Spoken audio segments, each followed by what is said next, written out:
तो hi guys, मैं आशीष यादव आपका आपके यूट्यूब चैनल पर स्वागत करता हूं। दोस्तों, अगर आप क्लास 10th यानी 10वीं कक्षा की अगर आप तैयारी करते हैं तो बिल्कुल सही स्थान पे हैं। तो चलिए मैं आपको बता दूं कि ये क्लास किस चीज़ का है, मैथ का है। यहाँ आपको अच्छे अच्छे फैक्ट डेली कुछ ना कुछ बताते रहते हैं और आज भी बताने वाला हूँ। इसलिए आपसे रिक्वेस्ट है कि वीडियो को पूरा एंड तक देखिएगा, बीच में स्किप ना करिएगा। अगर आप स्किप कर देंगे तो शायद इसका बेनिफिट आपको उतना अच्छा ना मिल पाएगा जितना मिलना चाहिए। चलिए मैं आपको बता दूं कि ये अभी मैं आपको बता रहा हूँ कौन सा ये लेसन 9th जो है, जिसका नाम क्या था, त्रिकोणमिति पे जो आपका जो लेसन था कि त्रिकोणमिति पे आधारित कुछ अनुप्रयोग या फिर त्रिकोणमिति के कुछ अनुप्रयोग, इस तरह से जो लेसन 9th वाला चैप्टर था उस चैप्टर के क्वेश्चन हम करा रहे हैं। पहले इसकी बेसिक चीज जितने भी थे मैथ के अच्छे अच्छे कॉन्सेप्ट थे, उन सारे के सारे कॉन्सेप्ट को मैंने पहले सारे के सारे कॉन्सेप्ट को बताया। फिर कॉन्सेप्ट को जब मैं क्लियर करा दिया तो फिर एक्सरसाइज में आपको एंट्री करा दिया। अगर आप कॉन्सेप्ट नहीं देखे होंगे तो देख लीजिएगा, और एक्सरसाइज में तो हम लोग चल ही रहे हैं। तो आज एक्सरसाइज का मैं आपको बताने वाला हूँ कौन सा 6 नंबर का जो क्वेश्चन है। ऐसा क्वेश्चन पेपर में आपको देखने को मिलेंगे। देखिए, अगर आपको हाइट एंड डिस्टेंस अगर ये वाला चैप्टर पढ़ना है तो उसमें आपको इमेज बनाना एकदम कंपलसरी है। अगर आप इमेज बनाना सीख गए तो समझ लो क्वेश्चन हल कर लेंगे, बट अगर आपको इमेज नहीं आएगा बनाने तो आप फिर क्वेश्चन को हल नहीं कर पाएंगे। ठीक है, तो चलिए 6वां नंबर का क्वेश्चन हम लगाते हैं और इसको पूरे अच्छे तरीके से मैं आपको क्या करता हूँ बताता हूँ। और देखिए, ऐसे ही क्वेश्चन को हम लोग क्या करते हैं, डील करते हैं। तो सबसे पहले हम लोग करते क्या है, क्वेश्चन को प्रोसेस वही है। कोई भी सवाल आता है, जब भी बोर्ड के पेपर में बैठिएगा ना, कोई भी अगर आपके सामने सवाल आएगा तो सबसे पहला काम होगा आप सोल्यूशन करिएगा, और फिर उसके बाद लिखते हम लोग क्या है दिया है, और उसके बाद क्या डैश।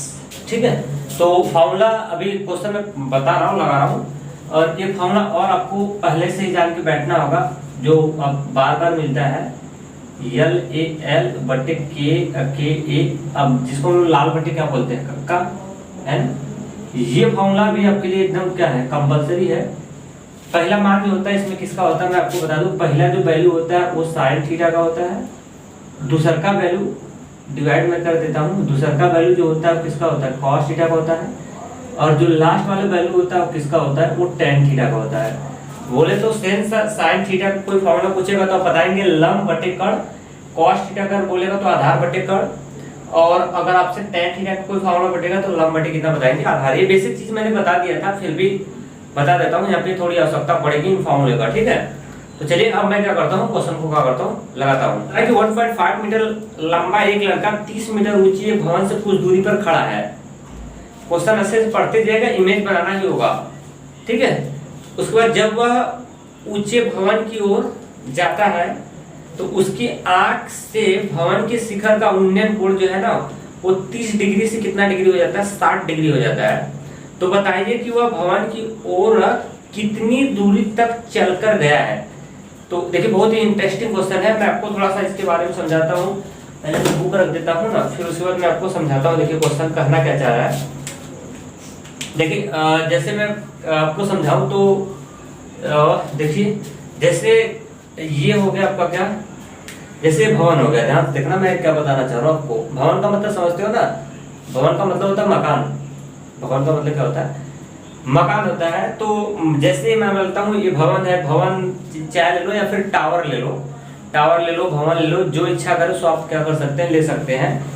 और या फिर नेटवर्क ही ले लो, जैसे नेटवर्क के ऊपर हम लोग देखते हैं, है ना। तो जैसे मान लेते ये ऐसे नेटवर्क इस तरह से गड़ा हुआ है, और ये नेटवर्क का हमारा क्या है, नेटवर्क का टॉप है। ठीक है, और हम इस तरह से यहाँ से मैं मान लेता हूँ, यहाँ से मैं देख रहा हूँ ऐसे ऐसे, ध्यान रखना, ऐसे नेटवर्क को मैं देख रहा हूँ इस तरह से। उसके टॉप को, टॉप का मतलब समझते हो जो लाइट जलती है ना, उसको मैं देख रहा हूँ इस तरह से। तो अगर मैं ऐसे देखूंगा ना, मैं आपको बताया था कि कोण का मेजर हम लोग कहाँ से करते हैं। कोण में दो चीज आपको क्लियर करना होता है, एक उन्नयन कोण होता है और एक क्या होता है, अवनमन कोण होता है। अब कोण हमेशा कहाँ कहाँ बनती है, क्षैतिज रेखा और दृष्टि रेखा की कहाँ बनती है, बीच बनती है। क्या ये मैं बताया था क्या। तो देखिए, तो अगर टावर ऊपर है ना, टावर में और थोड़ा पीछे हो जाऊं, दिख रहा है कि नहीं, दिख रहा होगा। जैसे मैं ये टावर है ना, टावर के टॉप को जैसे मैं यहाँ से खड़ा होकर इस तरह से देख रहा हूँ, इस तरह से देख रहा हूँ। तो अगर मैं टावर के टॉप को देखूंगा तो ये हमारे आंख से जो लाइन जाएगी, रियल में लाइन नहीं जाएगी, काल्पनिक लाइन जाएगी, मतलब समझ सकते हो फीलिंग, एक्चुअली में लाइन नहीं जाएगी।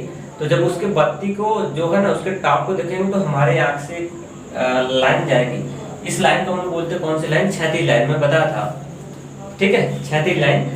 और उसके बाद कोण हमेशा कहाँ का बनता है? सॉरी, दृष्टि रेखा इसको बोलते हैं, क्षैतिज लाइन है, इसको हम लोग बोलते हैं दृष्टि रेखा। और हम लोग बताए थे आपको कि कोण हमेशा दृष्टि रेखा और क्षैतिज रेखा कहाँ बनता है? बीच बनता है। तो देखिए अगर ऐसे देखेंगे तो ये हमारी हो जाएगी कौन सी रेखा पता है? दृष्टि रेखा हो जाएगी। कौन सी? अब उसको देखने के लिए हमारी दृष्टि रेखा हो जाएगी। अब इसका लगाना होगा आपको क्षैतिज रेखा। क्षैतिज रेखा कहाँ लगाते हैं? पृथ्वी के समांतर। तो अपने आंख से ही क्या करेंगे? अपने आंख से ही हम लोग क्या लगाएंगे? क्षैतिज रेखा। देखिए और अगर ऐसे नहीं समझा, चलो मैं आपको पहले फिर से बताता हूँ, एक बार और देखना। एक बार मैं आपको फिर से बताता हूँ, ऐसे क्वेश्चन बनते हैं। जैसे ना देखिए, जितनी हर इंसान की अपनी अपनी अपनी अपनी क्या होती है? हाइट होती है। मेरी बात समझ में आ रही है? हर इंसान की अपनी अपनी अपनी अपनी क्या होती है? हाइट होती है। मेरी बात समझना अच्छे से ना। हर इंसान की अपनी अपनी हाइट होती है। उस हाइट के अनुसार उसका आंख भी डिसाइड होता है। अब जैसे मैं मानता हूँ मेरी हाइट इतनी है तो मेरी आंख इधर है, तो अगर जब कोई वस्तु मेरे हाइट के अगर बराबर में होती है तो ऐसे केस में हमें अपना गर्दन जो है ना या फिर आंख ऊपर नीचे करने की जरूरत नहीं होती, खड़े खड़े ऐसे देख लेते हैं, ऐसे खड़े खड़े देख लिया। लेकिन अगर जब हमारी कोई ऑब्जेक्ट हमारे हाइट से ऊंचाई पे होती है, अब जैसे मेरी हाइट इतनी है और कोई ऑब्जेक्ट हमारे हाइट से ऊंचाई पे है, इतनी ऊंचाई पे है, तो हम क्या करेंगे? अगर ऐसे मैं देखूंगा तो नहीं दिख पाएगा क्योंकि हमको सीधा दिखेगा ही, ठीक है। और वस्तु यहाँ का देखना है तो ऐसे केस में हम क्या करेंगे? जो हमारी आंख ऐसे देख रही थी, अब उसको हम क्या करेंगे? ऐसे देखेंगे, ऐसे। तो ऐसे देख रहे थे ना, अब कैसे देखेंगे? ऐसे देखेंगे। तो पहले आप ऐसे देख रहे थे, अब हम देख रहे हैं कैसे? ऐसे देख रहे हैं, ऐसे। तो हमारी नजर नहीं दिख रहा है, हम ऐसे देख रहे थे, अब देख रहे हैं ऐसे। तो पहले देख रहे थे ऐसे, अब ऐसे नहीं दिखेगी वस्तु तो मैं क्या करूँगा? ऐसे देखूंगा। तो ऐसे अब क्या हो रहा है? पहले स्टार्ट में ऐसे थी, अब हम देख रहे हैं ऐसे। तो देखो कोण बनेगा। स्टार्ट में पहले हम ऐसे देख रहे थे, लेकिन अब आँख को उठाने, इसको देखने के लिए ऐसे देखना होगा। तो ये देखेंगे ना, तो अपने आँख को जब मैं उठाऊंगा तो ये बनेगा यहाँ पे एंगल। क्या बनना स्टार्ट हो जाएगा? एंगल बनना स्टार्ट हो जाएगा। ठीक है। तो जब कोई वस्तु आपके आंख से अगर ऊंचाई पर रहेगा, आपके आंख से अगर ऊंची पर रहेगा, तो ये जो कोण बनेगा, इस कोण को हम लोग बोलते हैं क्या? उन्नयन कोण। और फिर उसके बाद अगर वस्तु आपके हाइट से नीचे है, अगर आपके हाइट से क्या है? वस्तु नीचे है, तो अब क्या करते हैं? जैसे कोई वस्तु जमीन में पड़ी हुई है, हमारी हाइट इतनी है और वस्तु को हम देखना चाहते हैं, तो अगर ऐसे देखेंगे तो नहीं दिखेगा। तो हम क्या करेंगे? अपने आंख को ऐसे क्या करेंगे? ऐसे ऐसे झुकाएंगे, ऐसे। तो ये ऐसे देखेंगे तो हमारी क्षैतिज लाइन कैसे जाएगी? ये ऐसे, और वस्तु को हमने ऐसे देखा, तो ये क्षैतिज लाइन हो गई। क्षैतिज लाइन लगाते रहता है ना पृथ्वी के समांतर, तो ये डॉटेड लाइन लगाएंगे, क्षैतिज लाइन हो गई। और ये हमारी हुई दृष्टि रेखा। तो ये क्षैतिज रेखा और ये दृष्टि रेखा के बीच में जो कोण बना हुआ है ना, इस कोण को हम लोग बोलते हैं क्या? अनमन कोण। तो दो टाइप के कोण होंगे, एक उन्नयन कोण होगा और एक अनमन कोण होगा। तो बताया भी था, आज भी बता दिया, लेकिन और मैं आपको बता रहा हूँ। और एक चीज आपको और जानना होगा ना, देखिएगा, जैसे जैसे जैसे जैसे है ना, जैसे मैं आपको बता रहा हूँ कि ये अगर जैसे एक पेड़ है, एक पेड़, ये इस तरह से एक पेड़ क्या हुआ? गड़ा हुआ है। आप जानते हैं ना, जैसे अगर मैं पेड़ को मैं इतना दूर से देखूं, शायद कैमरा में अगर ज्यादा में आऊंगा तो दिख नहीं पाएगा ना, पीछे जगह ज्यादा जाऊंगा तो, फिर भी समझदारों के लिए इशारा काफी है ना। जैसे मैं आपको बता रहा हूँ, जैसे ये पेड़ हो गया ना, इस तरह से पेड़ हुआ है, तो अगर हम पेड़ को यहाँ से ऐसे देखेंगे ना, इसके टाप को, पेड़ के टाप को देख रहे हैं, तो अगर पेड़ के टाप को अगर आप देखेंगे इस तरह से, इतना गर्दन आपने जैसे मान लो इतना गर्दन उठा के देखा, अब थोड़ा सा और अगर उस जो पेड़ है ना उसके पास और आप जाना स्टार्ट करिए, तो अब उसी, आप जब उसी फल को देखिए या फिर उसी टाप को देखिए, जिस टाप को यहाँ से खड़ा होकर देख रहे थे, आप जैसे ही पेड़ की ओर जाएंगे ना, उसी टाप को देखने के लिए आपको अपनी गर्दन ज्यादा उठानी पड़ेगी। क्या उठानी पड़ेगी? गर्दन ज्यादा उठानी पड़ेगी। चलो अगर नहीं समझ आया तो फिर समझाता हूँ, समझो। हाँ, ऐसे समझिए ना, कैसे मैं बताऊँ? चलो ऐसे समझो, जैसे कोई खम्मा है, ठीक है, कोई क्या है, खम्मा गड़ा हुआ है, और खम्मे के आप टाप को देख रहे हो, एकदम ऊपरी वाले सिरे को देख रहे हो, और ऊपरी सिरे पे मैं मान लेता हूँ कुछ है, कोई ऊपरी सिरे पे कोई फल रखा हुआ है, चलो आम का फल रखा हुआ, ये खम्मा गड़ा हुआ, उसके ऊपरी सिरे पे आम का फल रखा हुआ, ठीक है। अब खम्मा यहाँ पे गड़ा हुआ है, तो मैं इतना दूर से अब ऐसे क्या कर रहा हूँ, देख रहा हूँ उसको, उसके टॉप पे जो आम रखा हुआ इसको देख रहा हूँ। तो मैं ऐसे देखूंगा तो ये हमारी हो जाएगी कौन सी रेखा, ये दृष्टि रेखा हो जाएगी। कौन सी रेखा हो जाएगी, दृष्टि। और क्षैतिज आपको अपने से लगाना होगा, क्षैतिज से होगी पृथ्वी के समांतर। अब मैं इस बोर्ड को, ये बोर्ड का जो लाइन लास्ट वाली है ना, इसको मैं पृथ्वी बना लेता हूँ। तो ये हमारी देखिए, ये हमारी हो गई आपकी कौन सी, ये दृष्टि रेखा हो गई। अभी पृथ्वी इसको मार रहा हूँ तो पृथ्वी के समांतर लाइन लगाएंगे, dot dot dot dot dot dot line से एक पृथ्वी के समांतर, इसके समांतर लाइन की, क्योंकि कोण बनाने के लिए क्षैतिज रेखा दृष्टि रेखा चाहिए कि नहीं, तो dot dot dot dot dot इस तरह से करेंगे आप। तो दृष्टि रेखा देखिए ऐसे जा रही है, क्षैतिज रेखा ऐसे जा रही है, इन्हीं के बीच में जो कोण देखिए, दृष्टि रेखा तो ऐसे जा रही है और क्षैतिज रेखा तो हम पृथ्वी इसको बनाए तो इसके समांतर लगाएंगे, डॉट डॉट डॉट डॉट ऐसे जाएगी। तो देखिए ये दृष्टि रेखा हमारी, सॉरी, दृष्टि रेखा ऐसे जा रही है और क्षैतिज रेखा ऐसे जा रही है, तो इनके बीच में जो कोण बन रहा है, बनेगा, ये तो कंपलसरी सी बात है। लेकिन आपको मैं और बता दूं कि अब जैसे मैं उसी पेड़ को देख रहा हूँ, अरे खम्भे के ऊपर जो आम का पेड़ उसी को देख रहा हूँ, तो पहले मैं मानता हूँ खम्भे के जो गड़ा हुआ है ना उससे 10 मीटर की दूरी पे था। अब खम्भे की मैं इस तरह से चलना स्टार्ट किया, अब खम्भे के थोड़ा सा पास होके अब देखिए ना, उसी फल को अगर आप देखना होगा तो अब आपको गर्दन थोड़ा क्या होगा, ऐसे ज्यादा उठाना पड़ेगा। तो जब गर्दन ज्यादा उठाएंगे तो ये कोण ज्यादा बनेगा, क्योंकि हमारी क्षैतिज रेखा तो ऐसे ही जाने वाली है। क्षैतिज रेखा कैसे जाएगी, हमारी क्षैतिज रेखा ऐसे जाएगी और दृष्टि रेखा में क्या हो गया, अब आपको ऐसे दिखाना होगा। इसी आंख से क्षैतिज रेखा लगाते हैं, इसी आंख से दृष्टि रेखा लगाते हैं। इससे मैं आपको यही बताना चाह रहा हूँ ना कि जब डबल कोण बनता है ना, जैसे देखिए, अब जैसे मैं आपको समझाना चाहूँ, अब चित्र के द्वारा मैं समझा देता हूँ, वैसे तो बता दिया। जैसे ये देखिए, ये मान लेता हूँ पृथ्वी है, या फिर क्या होगा, ये पृथ्वी है, ये पृथ्वी बना लिया। इस पृथ्वी पे जैसे कोई खम्भा गड़ा हुआ है, ये कोई खम्भा गड़ा हुआ है इस तरह से। अब ये खम्भे के टॉप के ऊपर जैसे ये जो पॉइंट है ना, ये आम का कोई फल रखा गया है। किसका है, मैंगो है। मैंगो का मतलब समझा है, मैंगो खाया है कि नहीं खाया है। चलो देखो, अभी गिरेगा मैंगो। अब जैसे मैं बता रहा हूँ, कोई लड़का यहाँ से खड़ा होकर देख रहा है, कोई लड़का यहाँ से क्या कर रहा है, इस आम के फल को देख रहा है, तो देखेगा तो ये इसकी हो जाएगी कौन सी रेखा, ये इसकी हो जाएगी दृष्टि रेखा। क्योंकि जो देखते हैं हम लोग तो उस रेखा को बोलते हैं, ये कौन सी हो जाएगी, ये तो हमारी हो गई दृष्टि रेखा। कौन सी रेखा हो गई, दृष्टि रेखा हो गई। ठीक है, ठीक है। अब कोण हमेशा दृष्टि रेखा और क्षैतिज रेखा कहाँ बनती है, बीच बनती है। तो अब दिमाग लगाइएगा, ये दृष्टि रेखा हो गई इसकी, और इसकी क्षैतिज रेखा कहाँ जाएगी, ये इसकी आंख है तो क्षैतिज रेखा कहाँ जाएगी, ये दृष्टि रेखा होगी। क्षैतिज रेखा हमेशा पृथ्वी के समांतर जाती है, पृथ्वी यही है, तो इसके समांतर मारूंगा तो इसी पे जाएगी, इसके समांतर लगाऊंगा तो इसी पे जाएगी। कौन सी रेखा, क्षैतिज रेखा। तो इनके बीच में जो कोण बना हुआ है ये हमारा हो जाएगा उन्नयन कोण। अब देखिए, अब जैसे मैं आपको बता रहा हूँ, अगर ये लड़का आगे चल के, ये लड़का यहाँ से अब आगे निकल के यहाँ से खड़ा होके अब उसी आम को फल को देख रहा है, इसी आम के फल को देख रहा है इस तरह से। ठीक है, अब ये क्या होगा ना, जब इसी आम के फल को अगर वो लड़का वहां से खड़ा होकर देखेगा तो ऐसे केस में क्या होगा कि ये जो एंगल होगा, कौन सा होगा, ये वाला जो एंगल होगा वो बड़ा आएगा। जैसे अगर 30 का होगा तो ये 30 का नहीं होगा, ये 60 का आएगा, एंगल बड़ा आएगा। क्योंकि एंगल इसलिए बड़ा आएगा ना, क्योंकि जैसे जैसे अब जैसे मैं मान लेता हूँ ना, आप ही किसी खम्भे के पास अगर उससे चपक के देखेंगे, खम्भे के पास जाइए और खम्भे से आप चिपक जाइए। जैसे खम्भा हो गया ना, अब इसके टॉप को देखना है तो अगर हम दूर से देखेंगे तो उतना आँख को उठाना नहीं पड़ेगा, लेकिन अगर मैं इस खम्भे से चिपक जाऊं, जैसे पिलर गड़ा हुआ है ना, उससे अगर चिपक के उसके टॉप को देखेंगे तो आपको गर्दन ज्यादा उठाना पड़ेगा। तो गर्दन जितना उठाएंगे एंगल उतना बड़ा बनेगा, गर्दन जितना कम झुकाएंगे आपको उतना ही ज्यादा क्या होगा, गर्दन एंगल कम बनेगा। ठीक है, तो मैं आपको यही बताना चाह रहा हूँ कि अगर किसी वस्तु को जब जितना दूर से देखते हैं ना, दूर से देखेंगे तो एंगल उतना ही कम होगा। ठीक है, जैसे कोई बोले कि एक एंगल 30 डिग्री, एक एंगल 60 डिग्री है, तो बताओ कि वो किसमें, जैसे किसी वस्तु को, जैसे मैं कह दिया कि मैं एक वृक्ष को देख रहा था तो एक बार एंगल 60 बना था, एक बार एंगल मेरा 30 था। तो बताइए कब मैं वृक्ष के पास था, जब एंगल 60 था कि जब एंगल 30 था।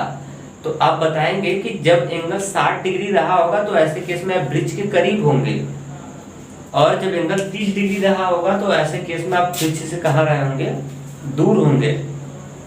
तो मैं आपको ये बताना चाह रहा हूँ कि ब्रिज हो चाहे कोई पिलर हो चाहे कुछ भी हो, जैसे आप किसी पेड़ को अगर आप दूर से देखते हैं ना, जैसे किसी पेड़ को अगर आप दूर से देखेंगे तो आपको गर्दन उतना उठाना नहीं पड़ेगा, दूर से देखेंगे तब।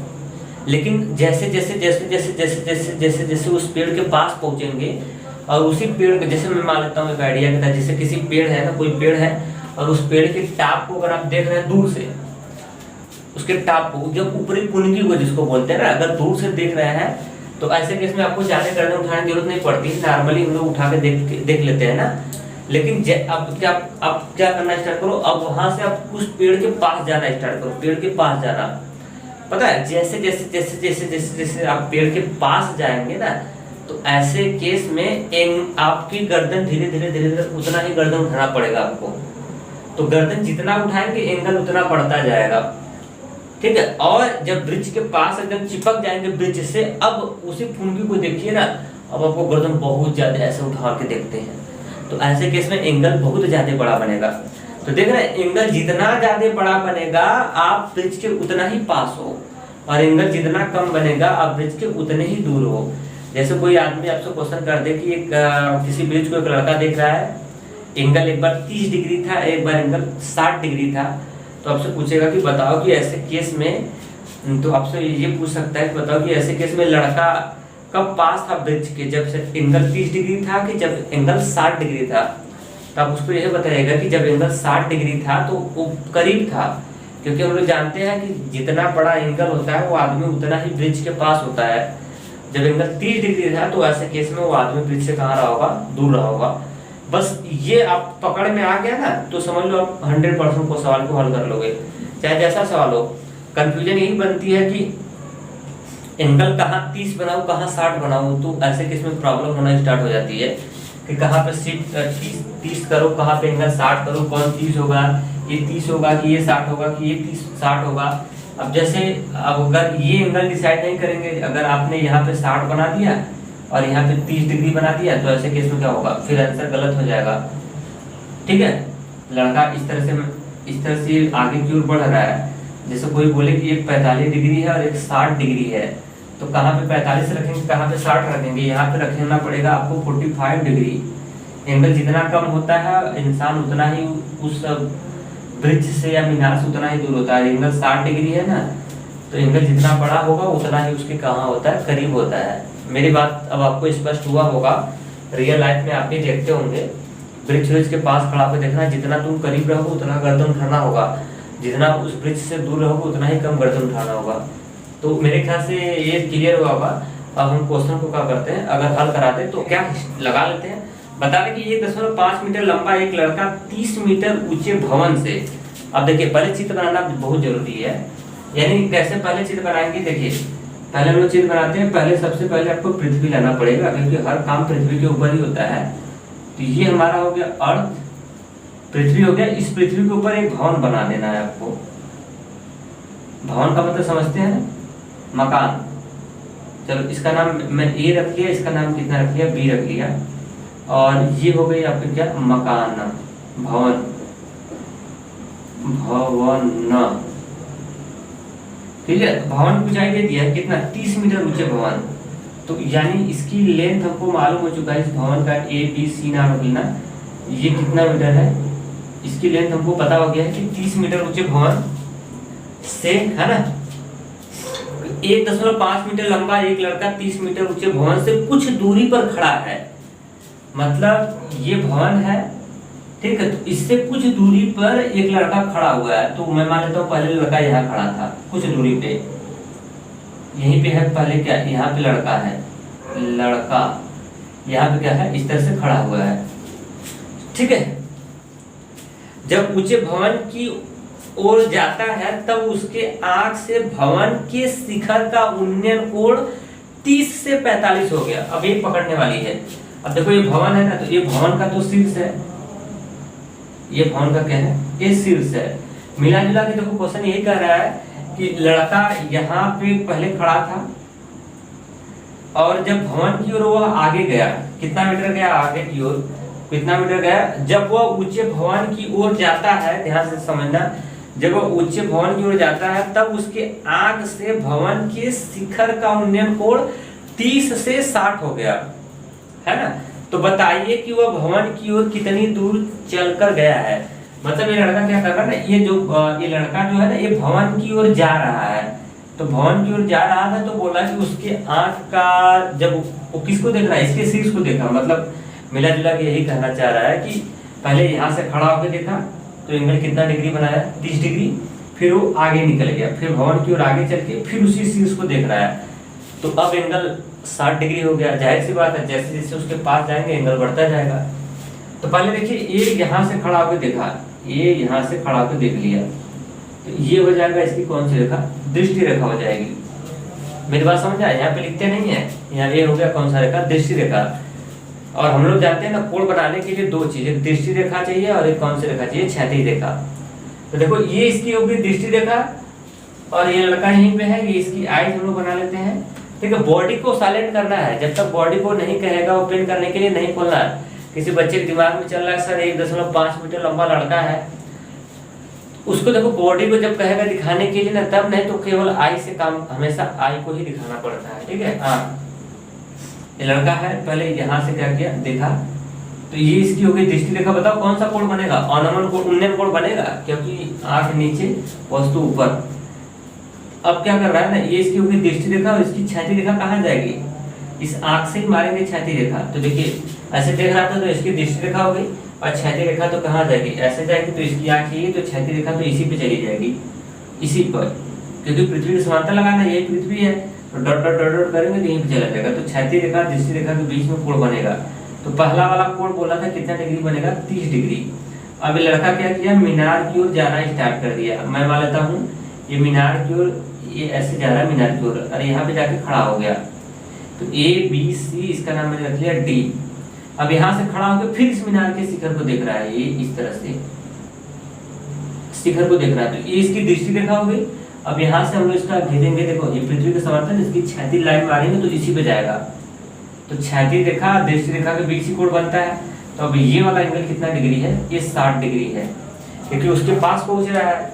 तो वही पूछ रहा है कि बताइए कि वह भवन की ओर कितना दूरी गया है, भवन की ओर कितना दूरी गया है। तो यार भवन की ओर कितना दूरी गया है, यहाँ से स्टार्ट किया है, बिंदु D तक भवन की ओर गया है, आगे मैं यहीं रोक दिया हूँ। तो मैं मान लेता हूँ ये दूरी कितनी है, x, कितना मीटर गया है, x मीटर गया है भवन की ओर। ठीक है, बस चित्र आपका बन गया तैयार। अब इसको हल कर लो, यहीं से मिल जाएगा आपका क्या, ये 90 डिग्री का है, यहीं से मिल जाएगा आपका क्या आंसर हो जाएगा। अब देखिए मैं आपको बता रहा हूँ, अब मैं इसको हटा देता हूँ। आपसे पूछा है कि बताओ कि वह भवन की ओर कितना मीटर गया है। तो देखिए अब सबसे पहले हम चित्र तो तैयार, सॉल्यूशन कर दो, उसके बाद लिखते दिया है और उसके बाद लिखेंगे मकान या फिर भवन की ऊंचाई, ऐसे लिख लेंगे भवन की क्या ऊंचाई। और ये भवन की ऊंचाई कितना है पता है, 30 मीटर है। ठीक, और उसके बाद लिखेंगे बना कोण, बना कोण, यहाँ पे डबल कोण बन रहा है, एक को मान लेते हैं θ1 30 डिग्री है।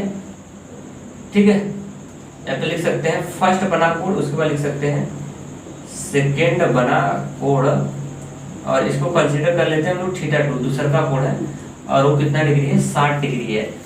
तो पूछ रहा है ना कि बताओ कि वह भवन की ओर कितना दूरी गया है। तो यहाँ से चलना स्टार्ट हुआ था, भवन की ओर कितना गया है, x गया है, मैं मान लिया। ठीक है, यहाँ से वो भवन की ओर से जा रहा गया है, तो कितना गया है मैं मान लिया।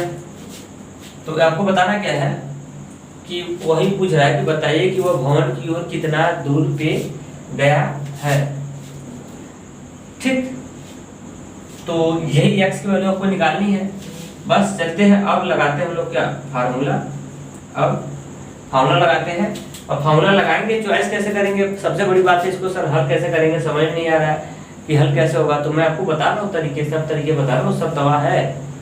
देखिए इसको हल कैसे करेंगे, पहले देखिए जब भी ट्रिग्नोमेट्री आप पढ़िएगा ना, तो बताओ एक चीज, ये हमेशा समकोण त्रिभुज पे ही काम करेगा। बताओ इसमें कट समकोण त्रिभुज है, पहले देख के बताओ, बताइए क्या समकोण त्रिभुज है। तो मैं आपको बता दूं इसमें 2 समकोण त्रिभुज है, कैसे, देखिए एक समकोण त्रिभुज छोटू सा है सी बी डी, एक छोटू सा समकोण त्रिभुज है और एक बड़ा सा समकोण त्रिभुज है सी बी ए, यानी ए बी सी एक बड़ा वाला है।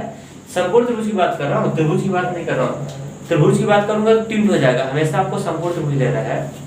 तो समकोण त्रिभुज में देखिए एक छोटू सा है डी बी सी और एक बड़ा सा है ए बी सी, दो राइट एंगल ट्राइंगल है इसमें, ठीक है। बस उन्हीं को लेके हल कर लेते हैं और उसके बाद जुगाड़ हो जाएगा। तो चलिए देखिए इसमें अब चलते हैं, हल करते हैं। सबसे पहले कैसे हल करेंगे समझ नहीं आ रहा है, तो कोई एक समकोण त्रिभुज ले लो अपने मन से, जो मन करे, जो इच्छा करे उसको ले लो। छोटू वाला पहले ले लेते हैं, फिर बड़ा वाला ले लेते हैं। देखिए ऐसे सवाल में दो समकोण त्रिभुज है तो दो बार आपको हल करना पड़ेगा, तभी मान निकलेगा, अन्यथा मान नहीं निकल पाएगा। तो चलिए पहले छोटू वाला ले लेते हैं, सी बी डी। कौन सा समकोण त्रिभुज सी बी डी ले लेते हैं। अब सर सी बी डी तो ले लिया, ठीक, ध्यान से रखना, जिसको दिखाता हूँ ना उसी को देखो, अगर मैथ पढ़ना है तो। सभी त्रिभुज को देखेंगे तो आप भ्रमित हो जाएंगे, सवाल भी नहीं लगा पाएंगे, ठीक है। इसमें देखिए अब क्या कर रहा हूँ, मैं आपको बता रहा हूँ कि छोटू वाला त्रिभुज देखना बी सी डी, ठीक है। और इसमें हम क्या कराएंगे, लगाते हैं फॉर्मूला। अब सर इसमें से दिमाग में समझ नहीं आ रहा कि लगेगा फिर कौन सा। इसमें तो हमको केवल थीटा पता है, थीटा के सामने वाला लंब पता है। क्या पता है, ये थीटा है। बस इस त्रिभुज को देखो, थीटा के सामने क्या होता है, लंब। अब ये संपूर्ण, संपूर्ण के सामने होता है कर्ण, तो ना तो कर्ण पता है ना तो आधार पता है। अब हम लोग जानते हैं कि ये वाला फॉर्मूला sin थीटा चाहे cos थीटा चाहे tan थीटा लगाऊं तो दो भुजाएं चाहिए। इसमें एक ही है थीटा के सामने वाला क्या होता है, लंब। लंब ही पता है, बाकी इसका ना तो कर्ण पता है ना तो आधार पता है। तो चलिए मैं आपको बता देता हूं कि इसके आधार को आप बना लो कितना, y मान लो। नहीं पता है तो अपने से मान लो y। अब कहोगे सर कर्ण को क्यों नहीं माना आपने, तो मैं आपको बता रहा हूँ कि ना मैं आधार को ही क्यों माना। देखिएगा जब हम लोग बड़ी वाली त्रिभुज पकड़ेंगे ए बी सी, बड़ी वाली त्रिभुज, तो जब बड़ी वाली त्रिभुज में चलेंगे ना तो उसमें क्या करेंगे, इतना बड़ी वाली त्रिभुज का ये वाली भुजा पता है लेकिन ये नहीं पता है, तो वही वाली मानिएगा ना, भुजा वही मानते हैं जो दोनों में कॉमन जाए। मतलब एक के मानने से दोनों का जो काम हो जाए ना वही वाला लेंथ हम लोग मानते हैं।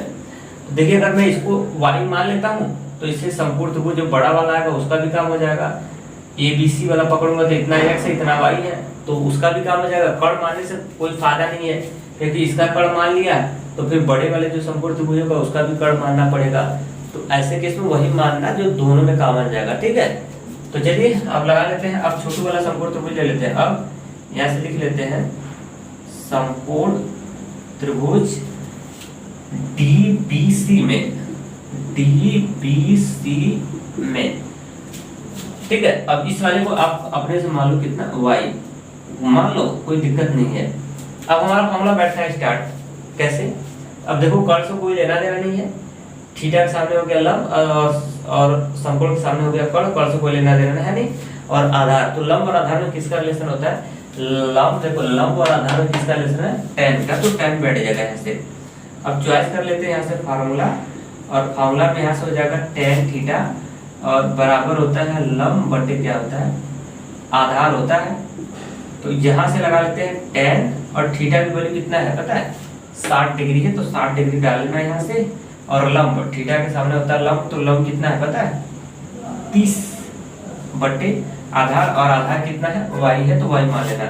अब tan 60 की वैल्यू जानते हो कितना होता है, कौड़ी में 3 और बराबर होता है 30 बटे कितना हो जाएगा, y। यहाँ से आप y की वैल्यू निकाल लो, इसकी वैल्यू, y की वैल्यू निकाल लेते हैं। तो देखिए y की वैल्यू कैसे निकलेगा, एक इंटू में है, इधर आएगा तो बटे में जाएगा, तो कौड़ी में 3 और टाइम्स y इक्वल कितना हो जाएगा, 3 हो जाएगा। y की वैल्यू निकालेंगे तो ये इंटू में है, इधर आएगा तो बटे में हो जाएगा, 30 अपान कौड़ी में कितना हो जाएगा, 3 हो जाएगा, ठीक। अब यहाँ से y की वैल्यू निकल गई। अब इसको बनाना चाहते हैं तो समीकरण एक बना लो, क्योंकि यहाँ डबल है ना, तो डबल समीकरण से लगेगा सवाल ऐसे। अब यहाँ तक हो गया, इसके नीचे जगह नहीं तो आप नीचे लगाइएगा। अब यहाँ से लग गया। अब एक और संपूर्ण त्रिभुज बना हुआ है, उसमें हम लोग क्या कर लेते हैं, हल कर लेते हैं बड़े वाले में। अब ले लेते हैं संपूर्ण त्रिभुज, संपूर्ण त्रिभुज बड़े वाले लेना है, ABC में, समकोण त्रिभुज ABC में। अब उसमें आ जाते हैं, देखिए उसमें कौन सा फॉर्मूला बैठाएंगे, बड़ा वाला त्रिभुज देखो, छोटे वाले भूल जाओ, ABC जिसको दिखाया था उसको देखो, तो ABC में आ जाएंगे। तो इसका देखिए ये आधार हो जाएगा, मैं बाहर निकाल दूं क्या, बड़ा वाला ऐसे निकालोगे तो ऐसे निकलेगा ना बड़ा वाला, यहाँ पे C है, यहाँ पे B है, यहाँ पे क्या है A है, इसमें इतना है x, इतना है y, तो पूरा कितना हो जाएगा x प्लस y हो जाएगा, x y, जैसे ये 10 होता है 5 होता है, 10 प्लस 15 कर देना, x से y तो x प्लस y हो जाएगा, ये कितना है 30 है, और ये एंगल कितना डिग्री है पता है, ये बड़े वाले का 30 डिग्री है। तो बताओ कर्ण से कोई लेना देना है नहीं, यहाँ पे 90 डिग्री का कोण है, तो समकोण के सामने होता है कर्ण और थीटा के सामने होता है लंब, एक क्या हो गया आधार हो गया। तो कर्ण कोई मतलब नहीं है, तो हमको लंब और आधार ही लेना है, तो लंब और आधार में किसका रिलेशन होता है tan का, तो यानी इसमें भी tan का बैठ जाएगा, ले लिया। अब लगा लेते हैं यहाँ पे क्या फार्मूला, फिर वही फार्मूला लगाते हैं, tan थीटा बराबर होता है लंब बटे कितना आधार, यहाँ से रख लेते हैं लंब, तो थीटा है, थीटा के सामने वाला क्या, इस जगह जिसको दिखाया जा रहा है ना इसको देखते हैं केवल, अब छोटे वाले को भूल जाओ, छोटा वाला बंद, तो थीटा के सामने क्या हो जाएगा लंब, तो लंब की वैल्यू कितनी हो जाएगी 30 बटे आधार, और पहले tan का रख लो, tan और थीटा की वैल्यू कितना है इसमें 30 डिग्री है, रख लिया यहाँ से। अब लंब की वैल्यू कितना हो जाएगी, ये हो जाएगी 30 बटे आधार, और इसका आधार पूरा आधार हो जाएगा, ये है x ये है y, पूरा आधार x प्लस कितना हो जाएगा y, x प्लस कितना हो जाएगा y हो जाएगा। अब यहाँ से tan 30 अंश की वैल्यू डाल लेना, और इसकी वैल्यू होती है 1 अपान कड़ी में 3 होती है इक्वल 3 और 30, और यहाँ से हो जाएगा कितना x प्लस कितना हो जाएगा y हो जाएगा। साइड में देखो जो फॉर्मूला लगता है उसको बताते हैं ना, तो ऐसे नंबर उठता है, बताएंगे सर sin 30 अंश की वैल्यू होती है 1/√3। ये साइड में फॉर्मूला को इंटीग्रेट करते जाएंगे तो स्कोर करने में मजा आएगा आपको, ठीक है।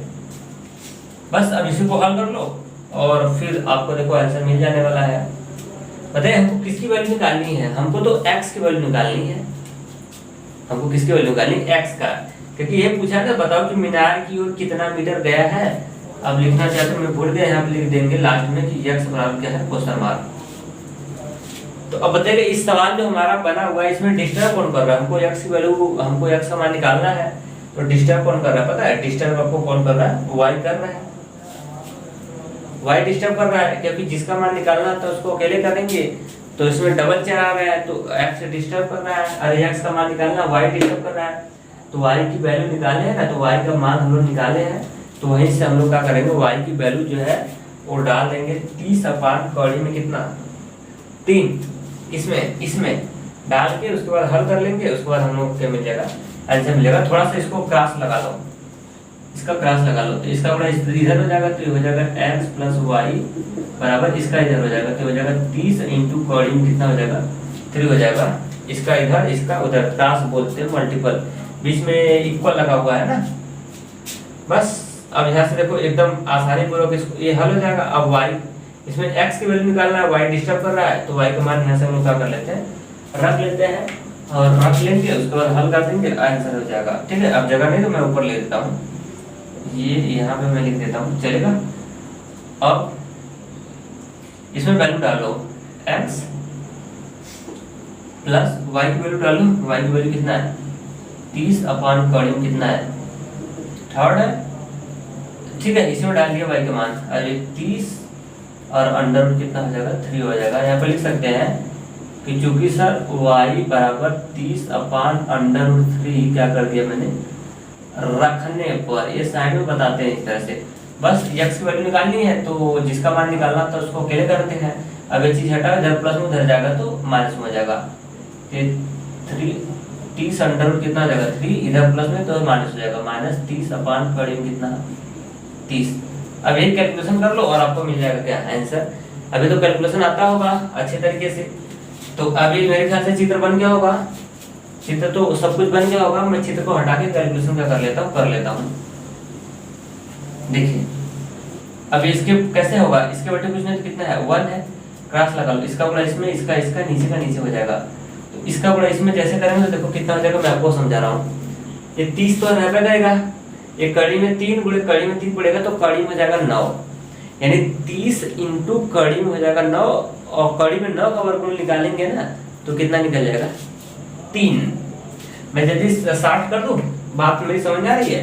जैसे इसका इसमें जब गुणा करेंगे तो 30 और इंटू अंडर रूट में कितना आएगा 9 आएगा, और 9 का वर्गमूल निकालेंगे तो 30 इंटू कितना आएगा 9 का वर्गमूल 3 आ जाता है। ठीक है, तो बड़े क्लास में होगा तो इतना 60 तो बनता ही है।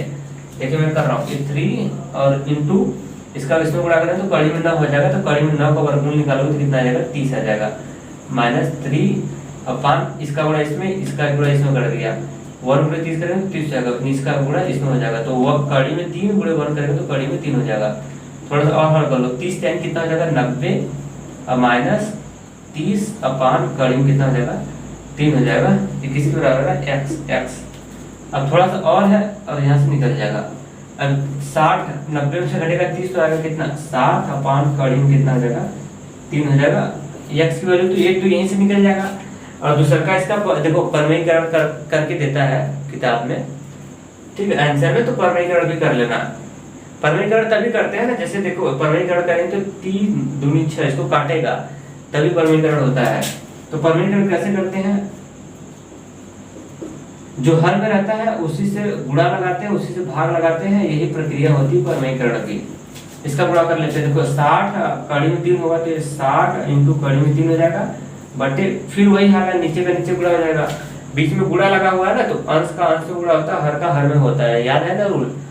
तो 60 कड़ी में 3 करेंगे तो 60 इंटू कड़ी में 3 हो जाएगा, देखो इसका गुणा करेंगे तो कड़ी में 9 हो जाएगा, 9 का वर्गमूल निकल के फिर आ जाएगा 3, इसको काटेगा 3 20 tan 60, 20 इंटू कड़ी में 3 हो जाएगा, यानी x की वैल्यू जो आएगी 20 इंटू कड़ी में 3 इतना मीटर आ जाएगा, इतना क्या हो जाएगा मीटर हो जाएगा, यही आपका आंसर हो जाएगा। यानी लड़का पहले यहाँ से जब खड़ा होकर देख रहा था तो 30 डिग्री कोण बना रहा था, अब वह 20 कड़ी में 3 मीटर की दूरी पे इस तरह से आगे जाके फिर उसी मीनार को देखेगा, तो ऐसे केस में एंगल कितना डिग्री रहेगा 60 डिग्री रहेगा। ठीक है, तो मेरे ख्याल से ये आपको बढ़िया से समझ में आया होगा। लेक्चर क्लास में स्टार्ट में जाते दे दिया 20 मिनट का वीडियो, थोड़ा आपका लॉन्ग हुआ होगा, एक ही क्वेश्चन है, मैं आपको बताया कॉन्सेप्ट आपको समझना है, ठीक है, बात क्वेश्चन की नहीं बनती है। तो मेरे ख्याल से आया होगा समझे, तो चलते हैं। सो आज के लिए इतना है, थैंक्स। अगर वीडियो अच्छा लगा होगा तो अपना फीडबैक आप मुझे जरूर दीजिएगा।